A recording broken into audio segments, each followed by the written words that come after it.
தனுஷ் மாதிரியே அல்லு அர்ஜுனுக்கு ஒரு வித்தியாசமான ஆசை வந்திருக்காமுங்க. அதுக்கான வேலையையும் அவர் ஆரம்பிச்சுட்டாராம். அல்லு அர்ஜுனும் டைரக்ஷன் பண்ணணும்னு நினைக்கிறாரா? இல்ல தனுஷ் மாதிரியே அவரும் டைவர்ஸ் பண்ற ஐடியாவுல இருக்கிறாரா? அப்படி என்னங்க வித்தியாசமான ஆசைன்னு கேட்குறீங்களா? இப்ப நான் சொல்லப் போறது நல்ல விஷயம் தாங்க. சொல்லப்போனா அண்ணாமலை படத்துல ரஜினி சவால் விட்டு ஒரு சம்பவம் செய்வார்ல. அதே மாதிரி சவால்லாம் விடாம செஞ்சுக்கிட்டு இருக்க ஒரு சம்பவம் தான். அப்படி என்ன விஷயம் தனுஷ் பண்ணாரு? அதை இப்போ அல்லு அர்ஜுன் பண்ண போறாரு. பில்டப் ரொம்ப பெருசா இருக்கோ? தமிழ் சினிமாவுல இருக்க பல பேருக்கு எப்படியாவது போயஸ் கார்டன்ல ஒரு வீடு வாங்கணும்னு ஆசை இருக்கும். ஏன்னா ஜெயலலிதா ரஜினிகாந்த்னு முக்கியமான தலைங்க இருந்த இப்போ இருக்கிற இடம்ங்கிறது தான் ஸ்பெஷல்.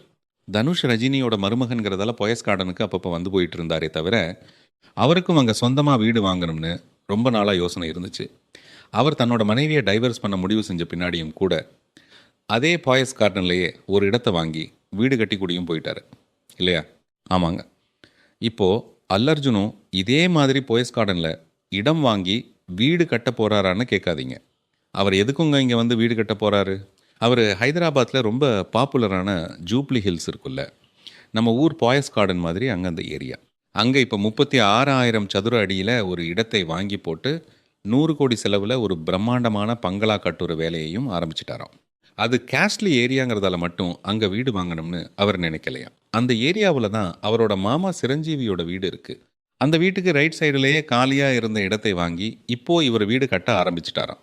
சிரஞ்சீவி வீட்டு பக்கத்தில் தன்னோட வீடு இருக்கணுங்கிறது தான் இவரோட ஆசையாம். வீட்டு வேலை இப்போ விறுவிறுப்பாக நடந்துட்டு வருதான். நல்ல விஷயம் தானே? சிறப்பாக நடக்கட்டும். என்ன சொல்கிறீங்க?